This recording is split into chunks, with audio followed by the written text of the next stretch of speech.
enough to draw the flag. Down around 3:15, the handoff to Beal around the outside. Takes up another 3-yard gain and brought down. Clock still winding. Now time really becoming a factor here.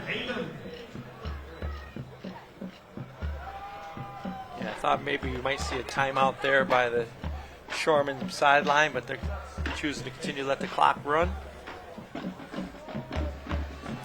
Schwartz bringing the play back in. 3rd and 4. They've gotten the defense to jump on some hard counts tonight. Nearly got another one last play. And don't be surprised if they don't try it here. Beal the handoff up the middle. Not going to have enough for a first down. 4th and 2. Yeah, Shoreman taking a timeout here. And now a timeout going to be called by the Shoreman in a big 4th down play here. Now, what do you dial up here? You know, you obviously can have a quarterback sneak at the first down, and you're in pretty good shape to close out the game. I mean, I think I'm old school, Scott, like you. I think you got your team on the sideline now. Your opponent has to come up with a stop. I think you tell your offensive lineman, one time we need you to push 2 yards. We need you to clear 2 yards for us up the middle, and you can go with your pick. You can go with Beal or you can go with Schwartz. But you need your big boys to come up in a big moment. Yeah. You know, the first thing, St. Francis does have a timeout, so they could attempt a hard count, see if they can draw an offsides. If Avon Lake doesn't jump, then you can use your last timeout and then decide what you want to do on 4th down.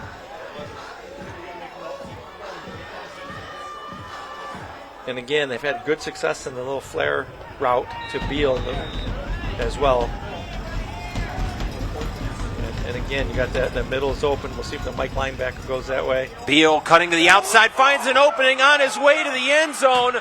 For whom the Beal tolls, could that be the end of life for the Shoreman? Wow, that's a big 4th down and 2. Great call right there. Good job. You mentioned it. The big fellas up front had to do it. They wall off completely the left side. Front side linebacker tries to fill, is not able to get there. Then Beal just does the rest. Could that be the icing on the cake? A double-digit lead for St. Francis. Eli Beal clutches up.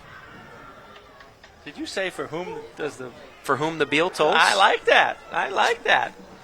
Have to coin that one. Sports Nightly clipped that one. Right. See, in the celebration, we got another unsportsmanlike penalty. The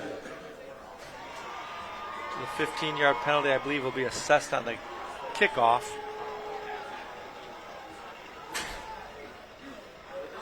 A potentially game-icing touchdown from Eli Beal. They call him the real deal for a reason, Scott. Well, yeah, obviously he's had a tremendous season. Really from the get-go.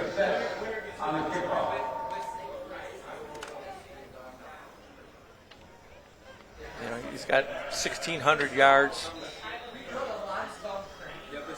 So the extra point here. Averaging 7 yards a carry. Up and no good. Pulled that one to the left side. A 10-point game it remains. 34-24 after the touchdown from Eli Beal. We'll take a break and we'll be back.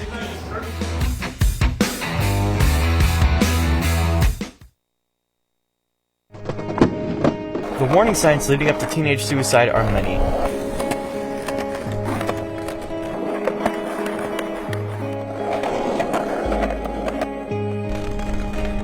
There are always solutions. Suicide is preventable. Even though you may feel lonely, you're not alone. If you are concerned about yourself or loved one, call 988. If you're in a crisis, call 911 immediately.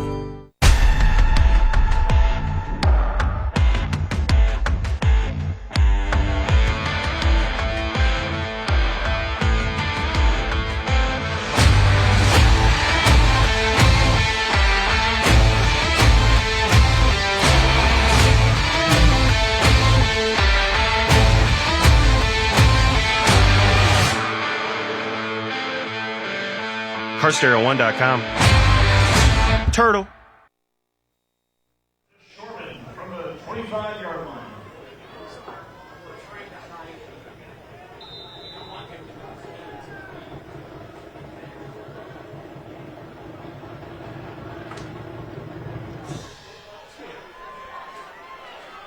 Kickoff rolling down inside the 10-yard line into the end zone for a touchback. And now, I tell you, that's impressive. You had the 15-yard penalty, marched that off. He kicked it from his own 25-yard line, gets it in the end zone for no return. So, nice job by Drew Puckett. Now, for St. Francis, you cannot allow a receiver behind you in the secondary.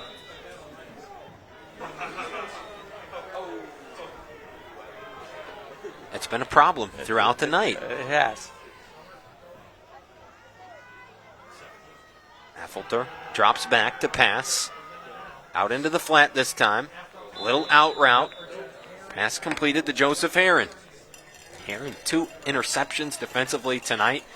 He's been a shining star on the Shoreman side. Absolutely. Shoreman with 2 timeouts left. And they have shown that they have the ability to kick a field goal.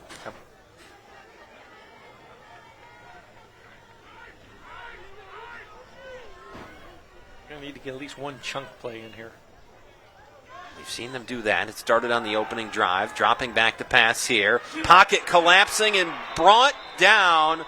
A big-time sack in the backfield. Guess who? Jermaine Polk. Jermaine Polk, I tell you what, he's been doing it on both sides, a two-way player, right? Offensive side, defensive side. He's been putting pressure on the quarterback all night. He's had the 2 block passes. He's having a whale of a game as the senior. Dropping back to pass once again, looking for that little out route. Pocket collapsing. They're trying to usher him away from trouble. Affolter around the outside, spinning away from one defender, stays on his feet, somehow keeping that play alive and picked up 4 yards.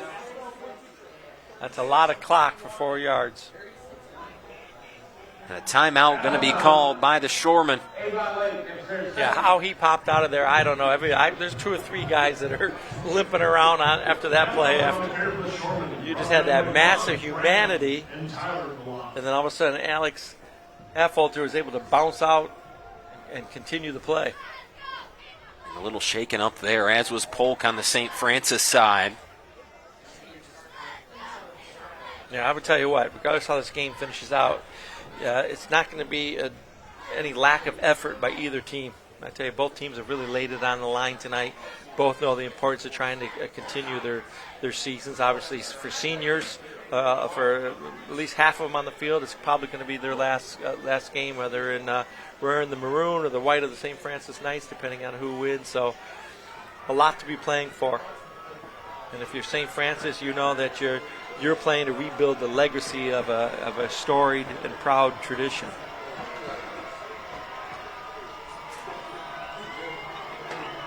Trying to move on to the second round here. And what would likely be a date with Medina Highland. Yeah, they'll travel to Medina Highland, number 2 seed in the region. On the ground. Enough for a first down. The clock going to keep moving. They've got to hurry up here. They don't want to use that last time out just yet. A pause in the clock to reset the chains will help the Shoremen out this time. Looking to pass over the middle, complete. Got to tackle him. They find Herron once again, and another play that moves the chains. Yeah, good job by Herron sticking in, hanging in there on that catch.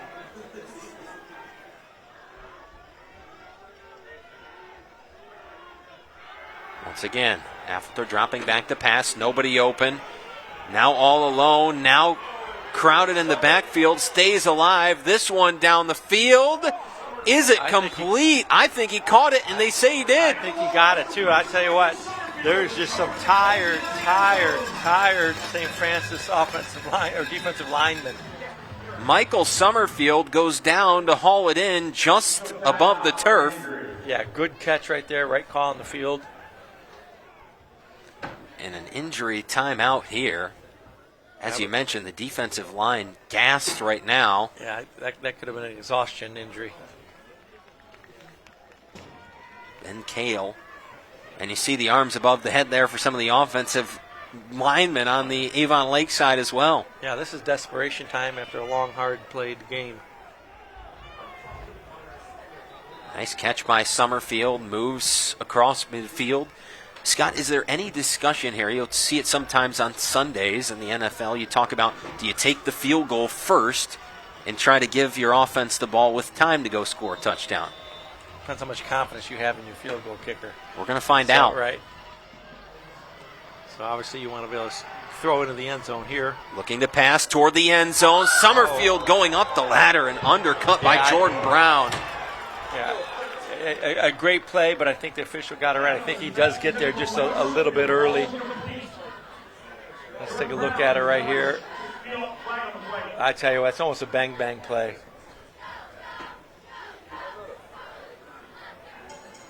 Right on the goal line. Yeah, they'll walk off 15 yards here, give them the first down. Half the distance. Yeah, they're inside the 20, so yes, it'll be half the distance. So another red zone drive brought to you by Appliance Center, Ohio's largest furniture, mattress, and appliance superstore. Well, if you get it in here, kick the extra point. You're relying on an onside all kick. critical onside, exciting onside And they already kick. got one. Yeah. But that was when St. Francis wasn't expecting it. Now Correct. they'll know it's coming. St. Francis will definitely have their hands team on. First, you got to get the score. Affelter to the end zone. Intercepted. A flag on the play, but Raheem Brown came away with it. So it looks like a flag on the play. I'm not sure where that. The defensive player looked like he was in front of the receiver, so I'm not sure what the call was. It was called emphatically by the official, though. And another look. Take a look at it again. I'm going to call this against St. Francis. I didn't see anything really there, Scott, that would have indicated a call against Brown. I think that's a pretty tough call against St. Francis right there. I'm not sure what the defender could have did any differently there. Now they're going to talk something over down there on the field. 38.1. You see the official on this drive trying to explain to the defensive player that was called for the penalty, but I'm not sure what the explanation is. This adds to the drama here. Very climactic late. Affelter takes the snap. Going to move to the left side. Nobody there. Going to have to try to take it himself and rip down out of bounds. That looked like Bo Thomas coming from his middle linebacker position, number 17, running this down. And here comes Bo. Bo. Out of a cannon. Big play. He has been solid all night. We haven't called his name that much, but he has been a solid player this entire night. And Affelter shaken up. He's got a limp in that step right now, trying to power through here. Yeah, there's going to be a lot to take one of these players off the field at this point. No matter which team comes away with it, Hart is going to be left on the field tonight. Affelter looking to pass. It opens up. Does he have enough push to get there? He does not. He's brought down at the 1.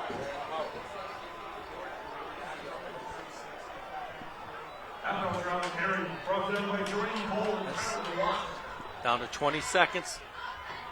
The push into the end zone. That's going to be a touchdown. 14.6 on the clock.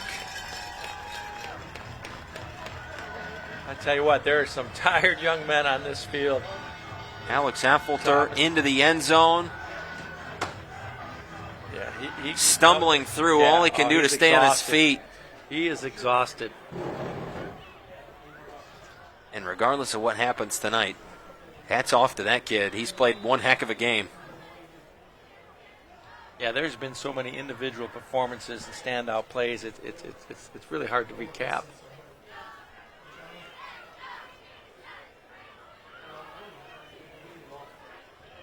Reese Polomsky.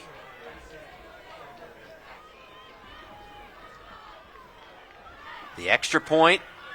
It's up and through. That'll make it a 3-point game. And now we know what's coming next. Yeah, absolutely. The onside kick could be coming up. You're St. Francis, you want to get the hands team out there. 34-31. St. Francis leads 14.6 on the clock. For the Shoremen, you've got to get the onside kick just to give yourself a chance. Yeah.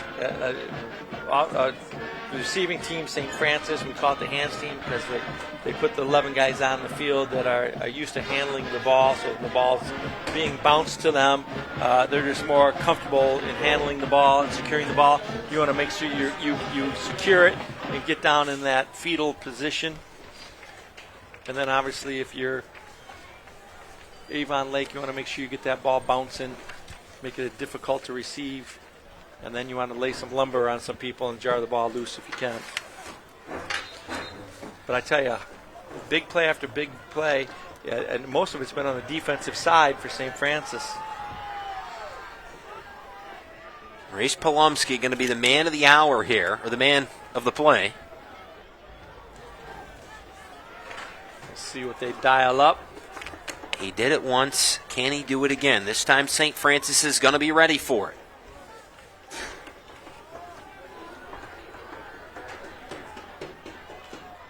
Jaden Houston's right there in the middle of the field. Everybody bunched up tight. Allen's in behind, right there between the hashes. Let's see how they tee it up. It looks like he's just going to kick it from right to left. And that's going to be a flag because you can't have that many guys on one side. Yeah, they had a illegal formation. Dead ball. Encroachment. Kicking team, 5 yards. Free kick. So they had one of their players.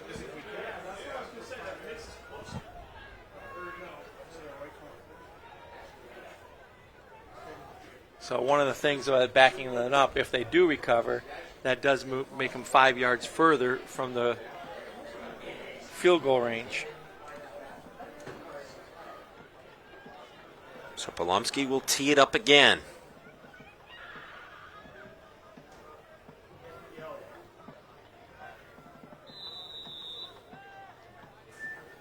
Shoreman set to get after this. For St. Francis, all you got to do is fall on it, and they do. Bo Thomas. Who knew Bo Thomas had hands? He covers it up on the onside kick, and all that's left is for St. Francis to take a knee, and they will be moving on here in the Ohio State playoffs. Wow. I mean, what a statement win for St. Francis. And if you look at where they're at, we talked about the last couple of years how it's been some dark times for St. Francis, traditionally a program that has great pride. Some of the years that they've had to come where they are, and just this season, this is going to be their 8th win. They're going to be 8-3 as they move forward. Looks like they're most likely to play the number 2 seed, Medina Highland, on the road next week. But nonetheless, real gutsy effort, and they live to fight another day. Congratulations to Coach and the St. Francis Knights. Corey Schwartz, Eli Beal, and the Knights. And Scott, I'm going to let you do the honors tonight. Big decision. Tonight's player of the game brought to you by Dunn Chevy in Oregon.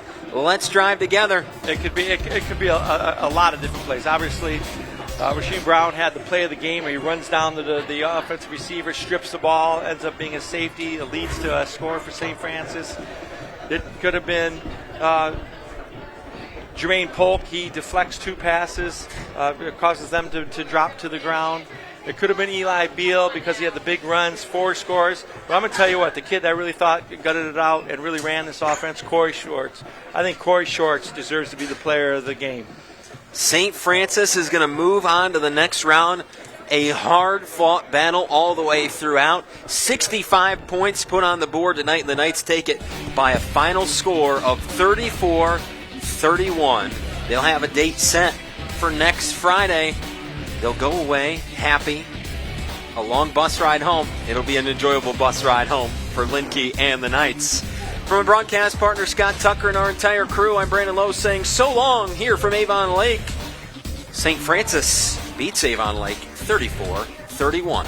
And a reminder that this production can only be seen right here on Buckeye Broadband.